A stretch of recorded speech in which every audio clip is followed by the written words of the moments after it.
Welcome, everyone, to this very special interview. I'm Brandon T. McClure, and I'm joined with Jim Krieg, screenwriter, producer of many DC projects, as well as many animated projects. But today we're here to kind of focus up on the Tomorrowverse. Well, So Brandon, kind I'm of just glad it's a very special episode because that means you're going to learn a very valuable lesson before we're done, I'm sure. and what's that? Well, I don't know. We don't know All yet. right. It could, but it's maybe about stealing and how that's wrong, or that's usually very special episodes have You know what? valuable lessons. That's a great button on this, guys. Stealing's wrong. Yeah, and knowing is half the battle. All right. Well, let's. I'd like to I just feel like kind we just jumped to the end. of. I like to just kind of jump into my interviews. First, but let me just say thank you so much for doing this. I mentioned this to you in person, but I am a big fan of the Tomorrowverse. That's I've why I'm been here. yeah. I've been praising it every single time I watch one of the movies. I praise it because we talked about it in person. I don't think it gets enough love, and I think it gets too much hate. Well, I think that's all. It's not always the story with these, but it often people tend to like them years later. Like when Mhm. James Tucker took over, people were like, "Oh, these are terrible." And then you get to the end of his run, it's like, "No, no, don't stop." It's people, uh, our fans, who I include myself a member of. We kind of don't want change, and then we get used to the change, and then we don't want the next change, and so Yeah. I empathize with all the haters. Um, so I want to actually go a little bit back before the Tomorrowverse was released. Um, when did you when did you come on board to get these films rolling? I mean, I know it's around the time that the DC AMU, the Tuckerverse, was wrapping up, but where were you in regards to that? Well, I helped James out a little bit at the end of the Tuckerverse as well. So my mentor and predecessor, Alan Burnett, was co-producer on a lot of those movies, and then I kind of joined him as co-producer, and that was getting we kind of were inching closer to Alan's retirement, and then he kind of handed the scepter to me as he was heading off to Florida, uh, and which has been an amazing journey, and it's been so great. So he and I were working, Alan and I were working on uh, Justice League Action before then, Oh, I love that show. and thank you very much. And then we also, I had the opportunity to work on some individual movies that were not in the serialized, you know, but were like standalones, like Yeah. Gotham by Gaslight, or I did uh, the much uh, the much diverse, divisive Batman and Harley Quinn with Bruce Timm, and Oh yeah, uh, yeah. and I also got to work on these wonderful Justice League Lego movies, and Justice League or Lego Aquaman, and those are really fun too. And so I kind of have been worming my way into Warner Brothers Animation as much as possible, and then Butch Lukic and I got called into Sam Register's office, and he said, "I think we're going to change up the the main series of films, and what would you guys like to do?" And then Butch and I talked it over, and the thing that it sounds a little like cheating, but Warner Brothers Home Video used to do these questionnaires after they would show the animated films, and then people would fill out what they liked and what they didn't like, and what they would like other comic book series that they would like to see adapted. And Mhm. a lot of those, and two of them were, one was It's Always a Long Halloween, and the other uh, was of course Crisis on Infinite Earths. And I Sure. figured that if we pitched that, and Butch didn't want to do it because of course no one wants to do it because it's a ton of characters, and no one Mhm. wants to do the ton of characters. Although, when I met George Perez, he said that a lot of his success was due to the fact that he took over Avengers briefly, because Mhm. he loved doing all of the characters, because he grew up with them and he wanted to see them all on the page. And then when the regular artist came back, he said, "Oh, you should do this. If you can stand doing all these characters, you should do it."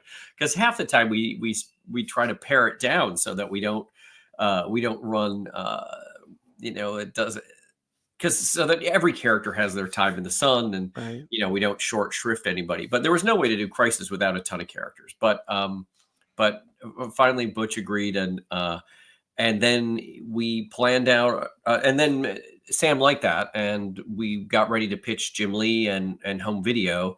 And we decorated that. We came up. I talked to a lot of my writers, Tim Sheridan and Jeremy Adams and others, and everybody like threw in 2 cents. Everybody had like an idea, something that they wanted to see in this series of films. And we planned out a bunch of them, and then the number got cut down. But it was really fun. We had the whole conference room decorated with art from the various things we wanted to adapt. And then I don't think it'll be too shocking that I'm more of the speaker than often the artist is. And so I Mhm. I did a little PT Barnum, a little Professor Harold Hill show, taking everybody around the look at these drawings. And then at the end of that, I'm reliving this now, right, with you. Uh, God bless Jim Lee. He leans back in his chair and he goes, "Well, that was a grand slam." And after he said that, nobody could say anything because he'd already said it was. He already liked it. It had his seal of approval. So we didn't get to do every story we wanted, but we did a lot of them. And I think what Butch and I wanted to do is take a little tour into the less not lesser known, because the fans know all of these worlds, but maybe less trodden areas of the DC universe. So we Mhm. we could do the cowboy stories, and Sword and Sandal. We tried to bring in a little. We brought the Warlord in, uh, and the war stories like Losers, uh, and that sort of stuff. So that and then the space stuff. Mhm. So we really wanted to get as much in as we possibly could. And between the shorts and the features, I think we got a nice little tour. And I don't know if the fans at home totally knew that if you look, they're all connected. The Mhm. shorts and the features, and that there's connective tissue between all of them, and you kind of have to uh, unearth it a little bit. And so for for the Sudoku people and the people who like crossword puzzles, they might enjoy unearthing those little connections between the movies. Maybe you're one of them. I hope so. I was when Crisis Part 3 was coming out. I decided to because I'd watched them when they were releasing, so I hadn't seen like Superman Man of Tomorrow since it first came out. So I was like, you know what, I'm gonna do the whole thing. I'm gonna marathon the whole thing. And so I rewatched everything. And when you get to Crisis on Infinite Earths Part 3, I was like, oh, I see. Oh, gotcha. Okay. It was really Brandon, you're fun the to kind of perfect see that. fan. I mean, so that's and from in my experience, that's what would happen when there were big crossover over events in comics. Is it was a trick to get you to buy all these titles that you usually don't buy. Yeah. Continued in Dead Man, and you're like, oh, now I got to find Dead Man, but then the fun of it was seeing it all come together, and when you finally got to the climax of the story, yeah, you would reread them all to see how they fit together. And uh, so yeah, but honestly, I was hoping fans would do that, and possibly it was just you, but Well, I hope not, because I think, but you did kind of stumble into another one of my questions that I had, which is that I've watched every behind the scenes feature, and a lot of the interviews that you guys have done since Crisis had been releasing. And I apologize for the cosplay on No, most of those. honestly, Actually, I don't. I take it back. I I don't. had a I regret nothing. I had a very different opinion of what you looked like watching the Soul of the Dragon special features Oh. when I was like, "Wait, is that? Oh, that's weird." But you've mentioned a few times, you and Butch have mentioned a few times that you had initially hoped to get to do more movies. I know, and I don't want you to go through like, oh, I want to do this, this, and this. But what's the one that you're like, oh, I wish I could have gotten to do that one. Well, I don't want to say because who knows? Maybe I'll get a chance to do it in the future. Yeah. I'm not at Warner's right now, but who knows? Who knows? Maybe the entertainment industry landscape will turn around and that'll come back. But uh, yeah, we just touched on the great cowboy stories and the great. I mean, we never got to do GI Robot or there's a ton of stuff we never did, and I really like the obscure things, but so who knows? Maybe we'll get a chance to do them in the future. But Hey. even just doing the losers, it felt like, well, if we're going to do the losers, we have to do Dinosaur Island because this will be our only chance. And then we also said, hey, you know, there's issues of Crisis where the dinosaurs are running around Metropolis. So we although in the out in the world you think, oh, animation, it's free, you can do anything you want, but it turns out every single thing every asset that you create costs money. And so we tried to amortize the cost of the assets over the other 7 films in the short. So that's why some of those, and Constantine too, really. But so that's why some of those things were done and some of those choices were made.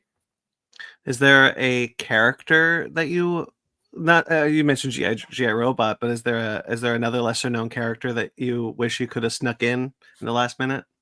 There were people I had to cut out, and the fact that I got Commandian was such a miracle that and I would have done even when we did. I've been a kind of a I think a cheerleader for the Legion of Superheroes. I stuck them into a Lego movie, and then and so whenever possible they show up because I adore them.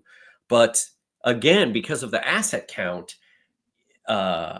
we never really get to do them all because of not just um not just the design, but also the number of voice actors. Where people I think don't have an appreciation for the how much we do with such a small budget, and so we do the best we can. Actually, Brandon Vietti said that years ago when I was complaining about, oh, why can't we do this and why can't we do that, and especially that was on Green Lantern the animated series, and he had the office next door, and he was on Young Justice, and he said, Jim, you're thinking about this all wrong. We're at Roger Corman Studios, and they give you this much money and say, go, you know, make as good a movie you can in this short a time with this little money.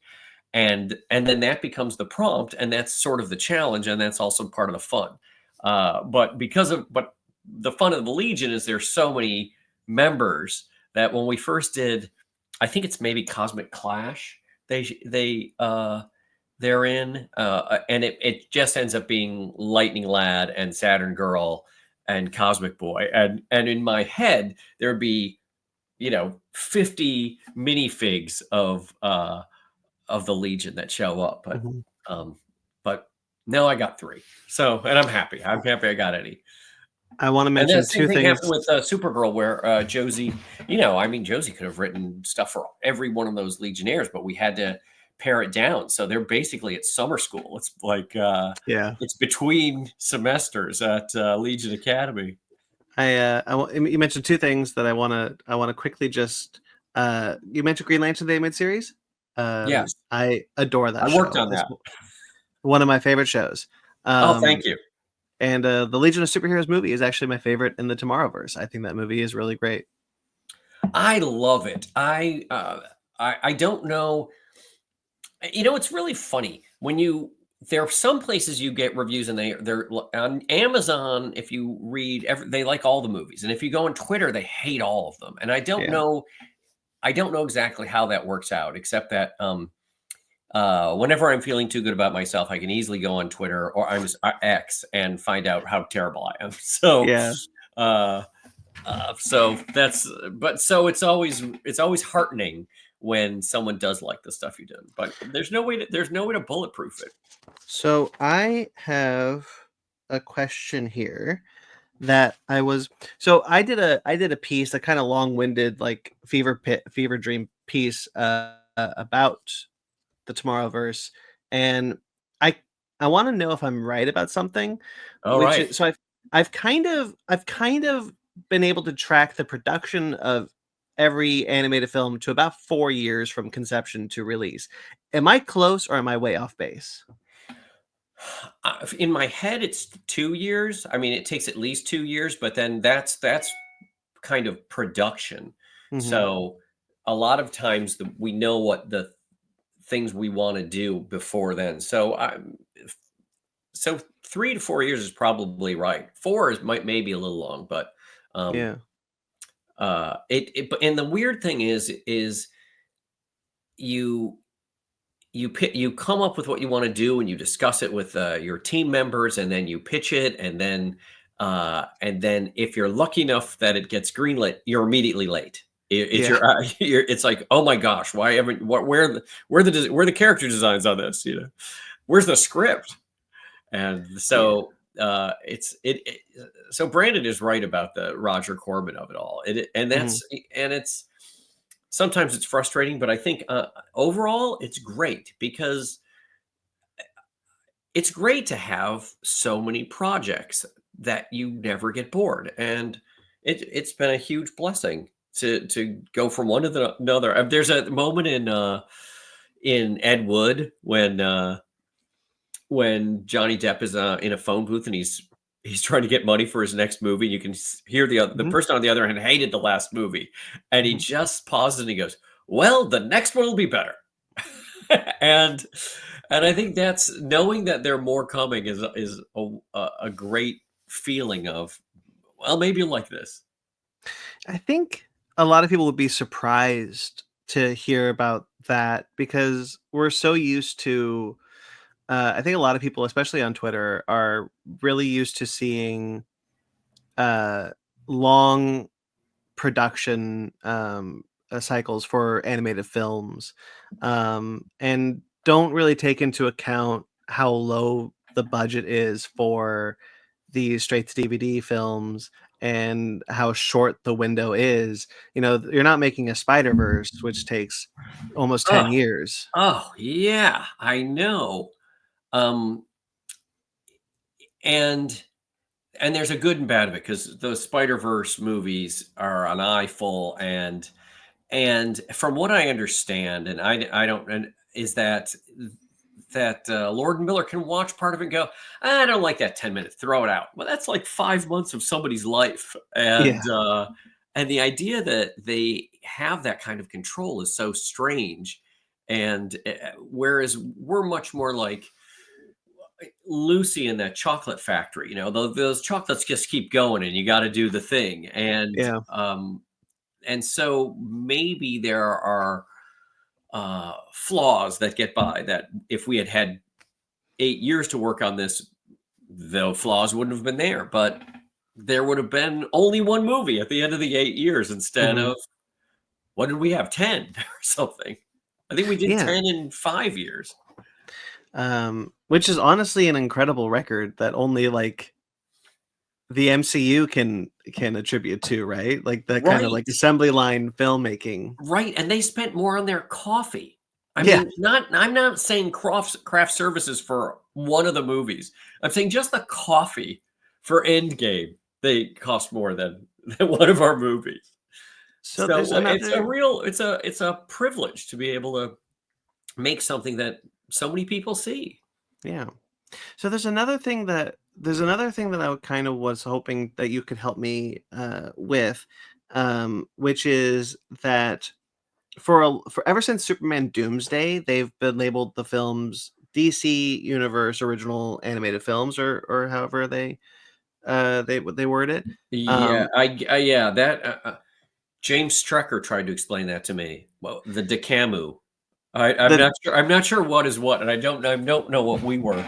But so it seems to me, and it probably internally, and probably internally it got a little muddied also. But there was a difference between everything that came out from Superman Doomsday to Justice League Crisis on Infinite Earths Part 3 and a film like Batman Ninja or Teen Titans Go versus Teen Titans. yes, there were ones that were external to continuity, and Yeah, which were really the most fun to do, because but then they're also more expensive because they have to redesign the characters and recast. You're not using your same voice actors again, so it's kind of a.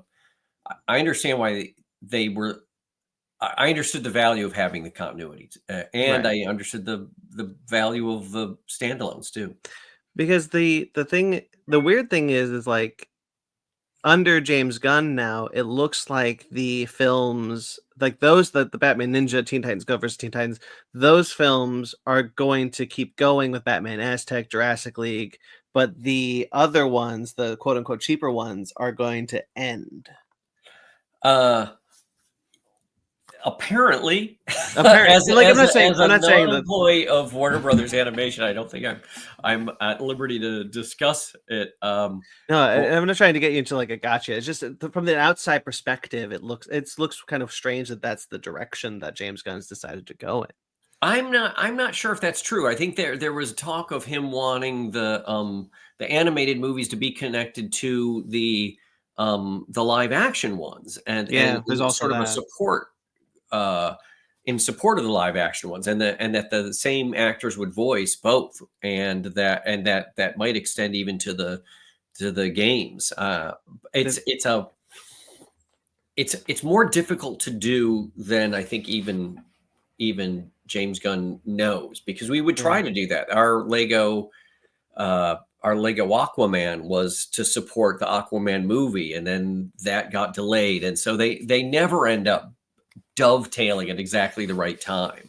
And yeah. we had to switch the order of, even in the Tomorrowverse, of when the Long Halloween came out, because it looked like it was gonna fight the Batman, because there were, I think, because maybe the Riddler uh, is in both. I'm not sure. There were reasons that they thought, oh, we can't have these movies fighting each other. Yeah. So sometimes they wanted to separate them, and sometimes they wanted to have them together. And it's because of the kind of chaotic nature of filmmaking. You can't plan, because an actor can get sick or get another project they have to do first, or things get messed up, so it's hard to get things to come out exactly when you want them to. Yeah.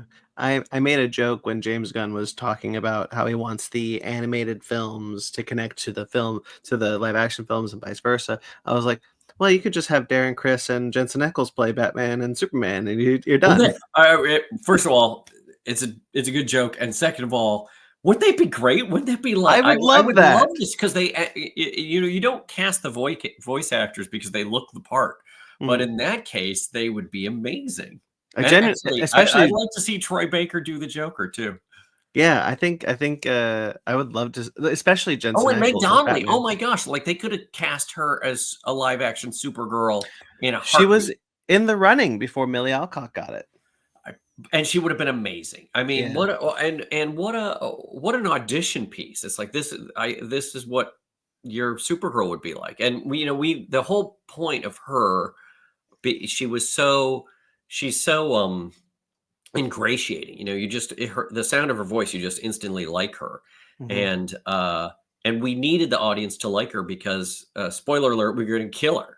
Yeah. So, and we knew that, so we had to have a movie kind of dedicated to her, so that when Crisis finally arrives, the people who are going to die, you have to spend some time with them, just like Hmm. Barry Allen. Yeah. So going back to Crisis, Butch, Lukic, is that how you pronounce his last name? Lukic, Lukic. I Um, believe. He would talk a lot about how he didn't want to get to Crisis.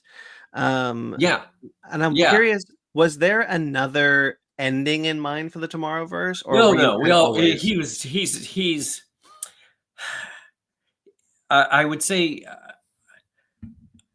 um, I would say he was joking. Mhm. I mean, I think he knew ultimately that it would come, but it was sort of like, it was sort of like, well, Michelangelo, we need to paint the ceiling of the Sistine Chapel, and he's like, oh, maybe I could start with the foyer, Sure. and then I'll do the bathroom, and Yeah. eventually, and then at some point, it's like, but maybe, maybe they'll just tear it down and do something else, and I won't have to do the ceiling because I'm going to spend a lot of time on my back. Mhm. And I think it was his joking way to not want to do it because it's an astonishing amount of characters and Yeah. an astonishing amount of work and detail uh and it's a real trick. Um, there's things that pop up in the Tomorrowverse later on that connect to other things. For example, I was curious about something. When we first meet the homeless man, that turns out to be Constantine later on. We first see at least his character design in Green Lantern. Beware Oh my yeah, power. no, he was built in from day one. In fact, Eh, before this even starts, he's and I don't know if did you see the Constantine short? House of Mystery. Yeah. Yes. So directly leads into this. Essentially, he's being tortured in House of Mystery. He goes to hell Hmm. in House of Mystery because he's complicit in destroying the monoverse, I guess, in and creating the multiverse at the end of Apocalypse War, and that's the next thing that happens to him. And then he escapes from hell in an Ernie Altbacker very clever way, which I still think is great. Hmm. And but then at the end he finds out he has an even worse punishment coming his way, and you see that in his face. Hmm. And so what happens is he now has to watch as these worlds are destroyed because they wouldn't have existed except that he monkeyed with time.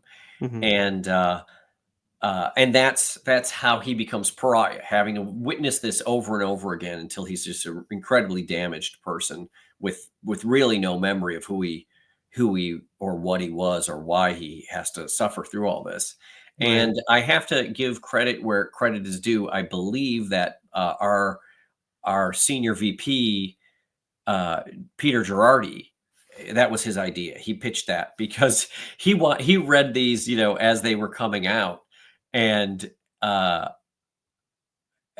I would say that the mature answer is, well, we don't really have any connection to Pariah. We've never seen this guy before, so his suffering doesn't have any emotional resonance for us, and that's why having a character that we do know and care about, having him suffer means we're more emotionally connected to that.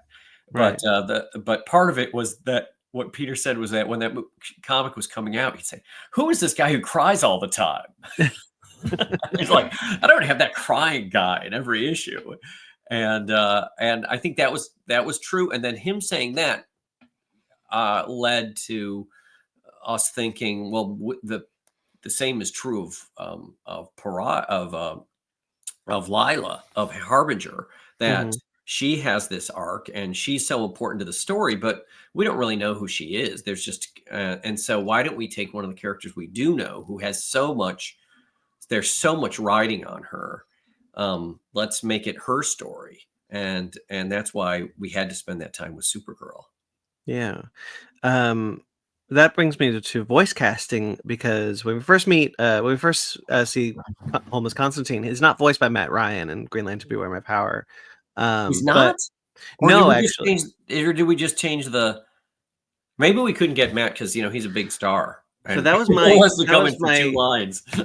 that was my question because there's some voice actors that don't come back, like Lobo's voice actor becomes John DiMaggio in Justice League War World.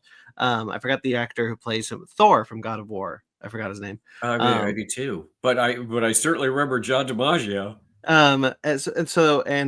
Commandy even is Cameron Monaghan when we first see him in the short, but he's Will Friedle in Crisis on Infinite Earths. Huh, Was that I kind think of a? sometimes it's just actor availability, and That's what I was gonna. sometimes they Yeah, become more successful and don't have time, or sometimes their agents don't even tell them because they don't want to. They're like, oh, this they don't want to be bothered with this small time penny ante didn't stuff. that just happen with Kamal Nanjiani for Adventure Time? That his agent just didn't tell him that they Oh called yeah. him. Oh, I Yeah, think that happens all the time. They're invested in their client doing something with prestige. That's the yeah. prestige gesture, and so they don't always hear. But sometimes there's just conflict. I I I was a poor. I was I didn't keep track of it as well because we recorded most of these during the pandemic, Yeah. and in the old days, in the as the before times, as people have been saying, we would go to the recording studio, and it would be a freaking party, and you Mhm. get to hang out with these luminous stars, and eat cookies with them and drink coffee. Well, sometimes they have lemon tea because they're going to the booth, and it was so exciting, and I'm a very uh, uh, social person, and so when we all got like locked in at home and we were just watching these records on a little postage stamp on your computer, Mhm. it really depressed me, and it was like, okay, I can't be here anymore because there's no way to interact with him. Um, it was just Wes Gleason talking to them, of course, and that's the way it should be. But in a regular record session, they would come out and talk to you, and they could ask you questions. And so it was very isolating and sad not to be able to interact with the voice actors in the same way. Yeah, I felt well, obviously not with voice actors, but much the same way. Like, I miss the. We used to do a podcast, my friends and I, and during the pandemic, we did it all remote, and it's so depressing because you see them here on the screen, and then you turn it off, and they're gone. Well, it will come as no shock to you that I'm a big Star Trek fan. I grew up as an enormous Trekkie, and all my life I was like, well, I can't wait till we're in the future and we can talk to each other on screens, just like we're on the bridge of the Enterprise. And 2 minutes into using Zoom during the pandemic, I'm like, I hope I never have to do this again. Yeah, It was just the opposite of what I wanted, but it made me think that in the real Star Trek of it, Riker would have to stand right here on the bridge so that the ring light would hit him right, and they'd always be like adjusting oh, there's too much headroom. I don't want the yeah. Klingons to see me with too much headroom. Well, even on the Enterprise, they had 10 forward. They had bars that they can go to and social Yeah. engagement Oh, and things like yeah. that. So At least they would go and have the synthahol together. exactly. Um, so what was the question? Like, was it an availability thing I'm sure it was different with with each that? one, and I'm the wrong guy. Wes Gleason's a guy to ask. He would know. Yeah, I think Will Friedle reminds me of Batman Beyond. It obviously comes back. Big triumphant return in Crisis Part 2, I believe he's in. Oh yeah, boy, I got raked over the coals for that because he didn't have enough to do, and nobody had enough to do. And we brought Batman Beyond back because we always wanted to do a Batman Beyond movie, and it just Yeah, never came together. Home Video was like, do people even remember that show? And I'm like, yes, they remember the show. And so I thought the very least we could do is make sure he gets back. And all of these scripts, they start off as 150 pages, and I've got to cut and cut and yeah. cut. And I unfortunately, he didn't have a lot to do at the end. But I guess to me, just bringing them back feels like a victory. And Sure. but in some ways, people want a whole story for their favorite character. So if you're a Dr. Fate fan, he's tied in that chair the whole time. Hmm. So you might be disappointed, and it's just hard to give up enough material for everybody. So maybe I that's another reason to want a smaller cast. I don't know. I'm a big Batman Beyond fan, and I noticed a couple of years ago how Batman Beyond keeps getting like the shaft. Like there was the rumored like, oh, Michael Keaton's going to star in a Batman solo film after Batgirl and The Flash comes out, and then that was canceled and then revealed to have been a Batman Beyond film, and everyone's kind of like, why didn't you just tell us that in the first place? Oh, well, there was also the rumor that they were going to do it in uh, and Clint Eastwood was going to be Yeah, I Bruce Wayne. remember that. Well, and I'm Yeah, like, oh, I'll watch that movie. yeah. I mean, it's weird that Warner Brothers doesn't think there's a demand for Batman Beyond when there absolutely is. There's such a disconnect between the the top of the studio and the fans in the trenches. It's a wide gulf, and they're only little tendril bridges between them. But speaking of Batman Beyond, in your opinion, was it always intended to have been the Batman Beyond from his show, or is it a variant of him? Oh, you know what? I don't want to say because if it's absolutely because there are infinite Earths. Sure. So if it's absolutely that guy, someone's gonna say, "Oh no, that's a terrible way for that to happen," or Good someone's point. gonna say, "It's got to be that guy, or I don't care." So I don't know the answer, and I don't, or maybe I do, and I don't want to answer. But Um, but uh, yeah, that leads me to because we see a lot of beloved animated universes in Crisis on Infinite Earths, specifically Part Three. Kevin Conroy gets his triumphant return. You have the, I guess the bittersweet honor of his last performance being in Crisis Part Three. yeah, I Um, tell you, some of the reaction was, "Well, why didn't you just make the whole movie about him?" It's like, "Oh, guess what? It wasn't on the schedule."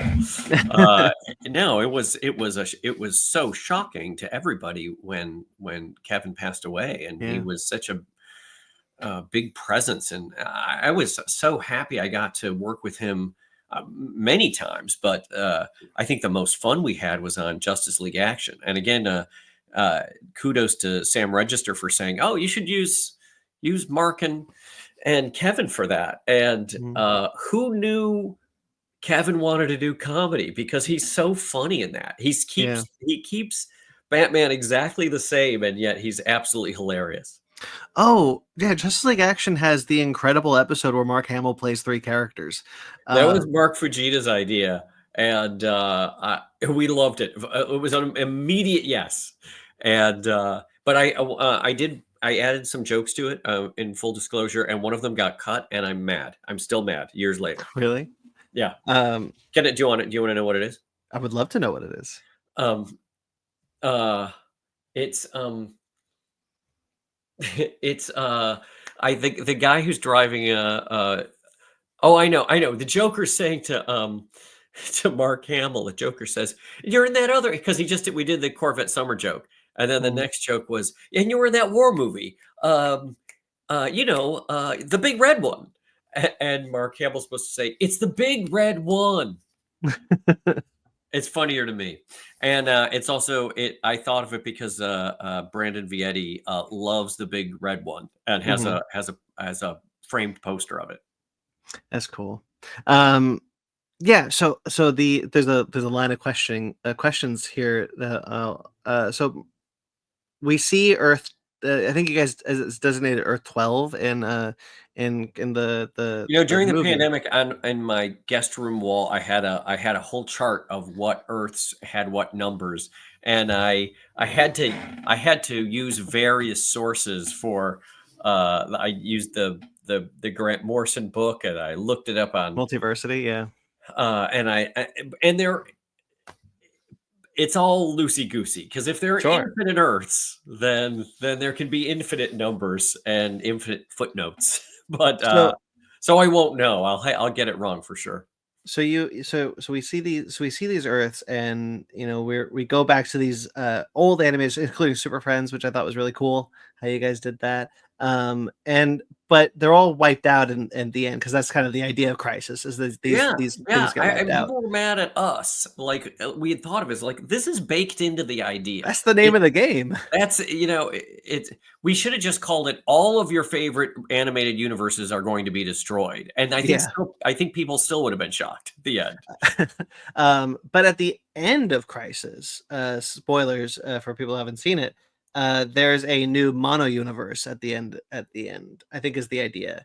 Yes, and hopefully the idea is that maybe it's your favorite animated universe. Maybe it's exactly the one you want it to be. Was there ever an idea that, like, this is me passing the baton to, like Tucker did to me, this is me passing the baton to whoever takes over next, or was that always like the button? Wouldn't that make me seem like very noble and self-sacrificing? I should say yes, but the truth is we wanted to keep making these Yeah. and keep making one-offs, and it was just sort of a uh, what do they say in Repo Man? Part of the cosmic lattice of coincidence that we destroyed all these universes at the exact time that that James Gunn came in. So at least it has. I mean, to some extent, whether you like the projects or not, there is a feeling of, well, this is what we did. These are the Yeah. animated things, and there's going to be a new regime going forward. Was there a so obviously James Gunn came in, you were already in production of the Tomorrowverse. Um, was there did anything change when he came on board, or were you just kind of left to No, continue your we thing? were too far along to do anything, and he didn't really interact with us. He wanted to do the Creature Commandos, which started up as we were winding down, Hmm. um, uh, but no, there wasn't any. The streams were separate. As he was consolidating, you were just kind of like, yeah, we're just finishing up our thing, and then we'll bounce. Well, no. After we all wanted to move on to new projects, and we thought Hmm. in the past there seemed to be room for lots of things, and I don't. And you as a viewer probably have a better sense than most that we made a crap ton of material. Sometimes we have 6 movies coming out a year I have a lot of movies made by Warner Brothers Animation. in a short period of time. So I think we got used to the idea that we can do a Batman Ninja Turtles and we can do a Batman Ninja and we can, and there was room to do all this stuff because why not? And so I think to some extent we were a little surprised at the fact that there would be a much smaller output. But Yeah. that also coincided with the collapse of the entertainment industry in the post-streaming world. So it was sort of a perfect storm. This is the crisis, if you were Yeah, the crisis at Infinite Studios. yeah, I do want to get your thoughts on that one towards the end there. But so I wanted to talk a little bit about, oh, this is kind of stupid, but I'm going to ask it anyway. Okay, so obviously you don't make the Blu-rays, or you don't make the Blu-ray that come Oh, are out. you going to talk about the spines? Yeah, why do the spines not connect? I have no idea. Isn't it? It was, and the other thing about it is, think about what obviously it was going to say DC Universe, Yeah, and that will just go to show you how confident we were that we were just going to keep making these. yeah, 'Cause because I think Batman Soul of the it's DC Dragon. now, and so we thought we'd be doing this in perpetuity. Yeah, because Batman Soul of the Dragon also has that spine, but Injustice doesn't, and so then I know so it's really it's very strange. It is yeah, that is not done in the building where we worked. yeah, That was done elsewhere. and But I kind of used. we were just as surprised when that stuff comes back. It's always a eye opener. Yeah. I remember seeing the first one. I was like, this is ambitious. I don't know if I get to do that. But I want to use that actually to bounce into another Warner Brothers project that you were a part of, which was Mortal Kombat Legends. What a Which blast! I love those movies. That's The that is mostly Rick Morales and Jeremy Adams. What a duo on those things. yeah. They're so violent and brutal. Um, but I will tell you that NetherRealm loved them, and Mhm. Ed Boon was like so gracious about them. He really, they had a lot of input, and they felt, I think, really. Uh, really respected that we had done it the right way, and so that was a lot of fun to do too. They reference Snowblind in Mortal Kombat 1, which I thought was kind of fun. Oh, Because they have a spoilers for Mortal Kombat Legends. Because they have a moment where they say in one universe Kano became took over the hourglass. oh man, I cannot wait to tell Jeremy that. I'm sure And he I was doesn't like, know. that's I've seen that movie. Um, yeah, was there plans to keep going with those, or were those kind of like one time we get one and No, then maybe yeah, we'll I get mean, another? we would gladly have kept doing those, and honestly, those Lego movies are a blast too. Yeah. I'm shocked that they're the demand. I don't think the demand dried up. I think the willingness to spend money on them, on Yeah. all of this stuff, somehow evaporated. There's that kind of brings us back to what we just touched on, which was, these studio systems, the in my opinion, the money's going to the wrong place. They're trying to I get don't all know where these. it's going. Well, yeah, that's the kind of thing where it's like, you see like Indiana Jones and the Dial of Destiny cost $350 million, and I'm like, how? Yeah, yeah, yeah. Right. Hmm. I don't. It again. That is some expensive craft services, and Yeah, we right. could have done 100 movies. More. Well over, way more than that. My math is terrible. We could have done, I don't know, hundreds and hundreds of movies on that, just on that money. But what a strange thing. I like the part where they de-aged him. Yeah, I mean, I like the movie fine, but it's weird because like I kind of started to notice that it feels more and more like studio systems are becoming a money laundering scheme, where like David Zaslav is making out like a bandit and getting ready to jump ship, Well, but that's true. yeah, But I think the other, I think of it a completely different way. I thought of streaming it, that it's essentially a Ponzi scheme that the hmm, studios didn't understand. Where there's some flim flam man going, they're saying, how do we make money on the streaming? And the guy is like, well, you pour money into content. And they'll go, okay, then what? And then keep pouring money into that. It's like, when do we get the money back? Don't you worry about that. Keep pouring the money into the streaming. yeah, My other analogy, it's basically a guy coming to the landscape now is going to the boardroom at Ford Motors and saying, gentlemen, ladies, I'm saving you a tremendous amount of money. From now on, Ford Motors will not be buying any steel or any metal of any kind. And they're like, oh, how are we going to make cars? I would like you to concentrate on the money I'm saving you by not buying steel anymore. And that's where yeah, we are in the entertainment industry. and that's why so many strikes are happening, and I'm It's really crazy. happy to see that. It's a crazy time for sure. Yeah. Um, I want to. I kind of want to. I kind of feel like we hit a button, but there's one question that I forgot to ask you a little earlier, so I'll ask it now. Which is when crafting the arcs, we've talked a little bit about crafting the arcs for certain characters in the Tomorrowverse. What were like the important ones for you to hit? Like, what were the important like moments that like we need to make sure we do this so that this makes sense? Well, like I said, we knew we had to establish Supergirl because the most famous image in it is her dead in Superman's arms. Hmm. I think people, if they know Crisis at all, they know that Barry Allen dies. So we wanted to give him a death that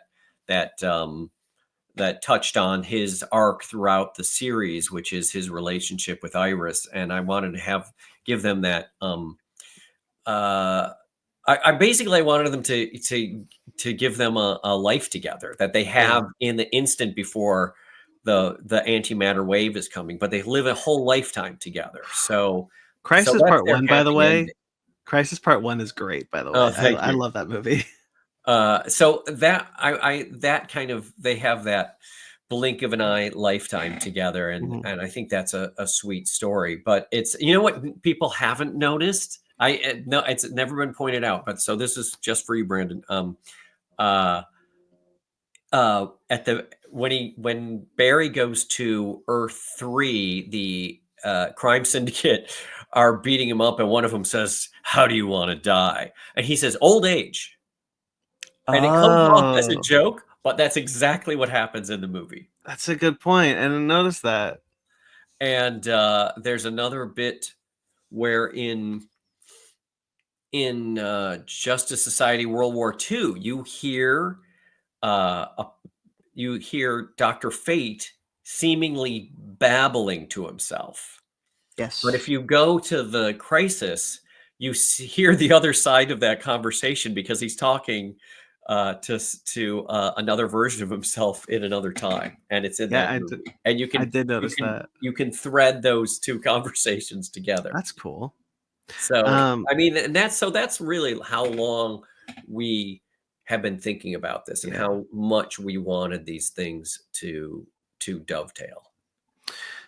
And there's certain arcs that you decided to like change from what they are known to as. I know you got some. I know you probably know you got some flack for the Robin, not having the Robin scene in Crisis Part 1, which I got so mad at the internet at this one when they're just like, why did Batman just get rid of Robin? Why is he doing this? Like, because the arc is that Batman needs to learn that he was wrong. Yeah.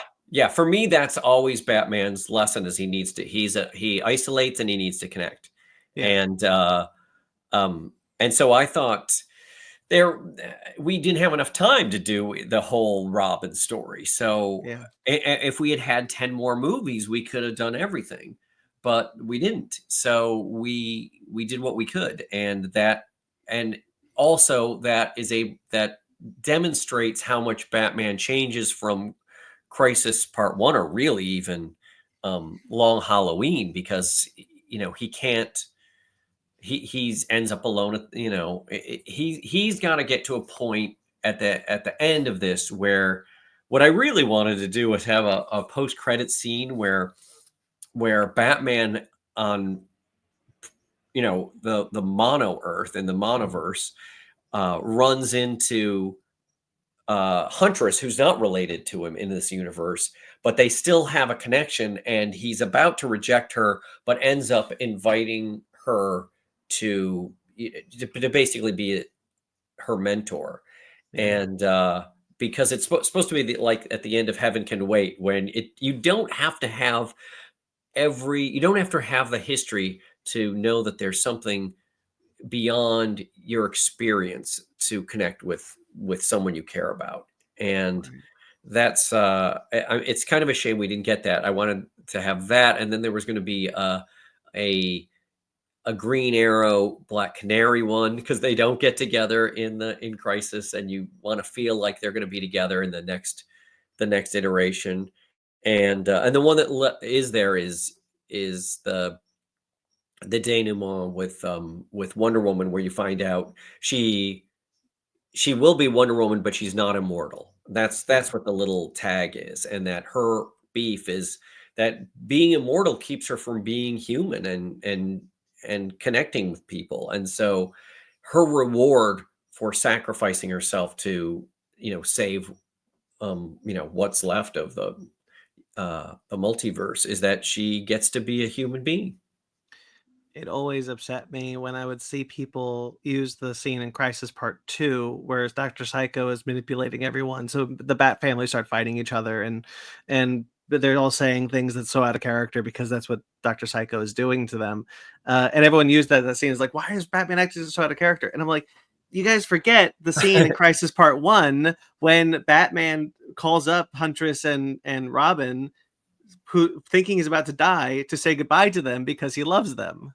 Yeah, yeah, that's right. And that his arc is to be able to adopt that Bat family, even though Yeah. he didn't have a history with them. And it and wasn't that's his bad family, absolutely but he his arc. yeah. And yeah, I'm sorry it didn't work for those people who, but I mean, the thing is, you're not supposed to enjoy every part of a movie. You're That's supposed true. to like be agonized and then feel better later, or I mean, not. there's This is a disaster movie, and a lot of people die.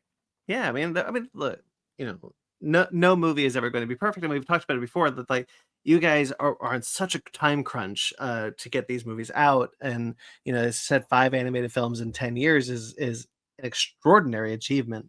10 Um, and 5, yeah, 10 and 5, like and it's we're doing other ones too. yeah, it's crazy to think that like, oh, this has to be perfect, and it's like, well, if we could make it perfect, we would, but we don't have the time. I don't even know if there is a perfect version of this movie. That's This is a also movie true. where literally in an infinite amount of characters die. And so to walk away like whistling from that experience is weird. I Yeah. don't even think you get that feeling in the book either. In the You get to the end and then now there's John Byrne Superman and now there's it's not a it's not the end of a movie where, well, and that's that. It's a weird head scratcher. It's a downer. It's sort of it's like the end of 2001: A Space Odyssey. You're not like, so is it a good thing he aged in that hotel room forever? I don't know. It's weird. Yeah. Um and that's okay. I don't think every single movie has to be as satisfying as Super Sons, which is a super satisfying movie.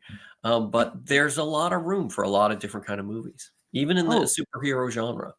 that actually, real quickly, I just want to tell you how much I love the Blue Beetle short. I think it's incredible. Uh, But Nobody thought that was going to be connected. That was it was like, because it's such a joke to do it like in as Spider-Man 67, but um, but yeah, it's totally part of that. That's part of the universe too. That is a reality that I was love that there. short. But actually have a question that you may or may not know the answer to this. I just a couple of years ago, I noticed with a friends of mine who had a kaiju podcast that there's a lot more giant monsters in American media than there used to be. Um, and Especially in these. in fact, in the Tomorrowverse, Because I love being kaiju. Uh, is that why you're just like, I need a kaiju in this movie? I need Parasite to be a kaiju. I need Aquaman to control a kaiju. Yeah, yeah. Yeah, I love giant monsters. I really do. that's awesome because But also watching these they movies, all have to level up. You have to get to a bigger threat in the third yeah, act. And so a giant monster seems like a fun place to go to for me. yeah. And so not for everybody. I mean, I watching Superman Man of Tomorrow the first time, and then Giant Parasite. I was like, oh, wait, this is speaking of a kaiju movie. That's awesome. Like all of a sudden, just like locked in. See, you're my audience.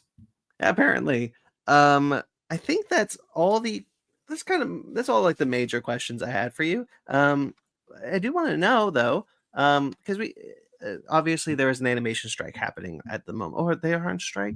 They're not on strike. They're They're not on it's strike. it's looming. Yeah. So with things in the animation industry, honestly, not looking great because of studio greed. What's next for you?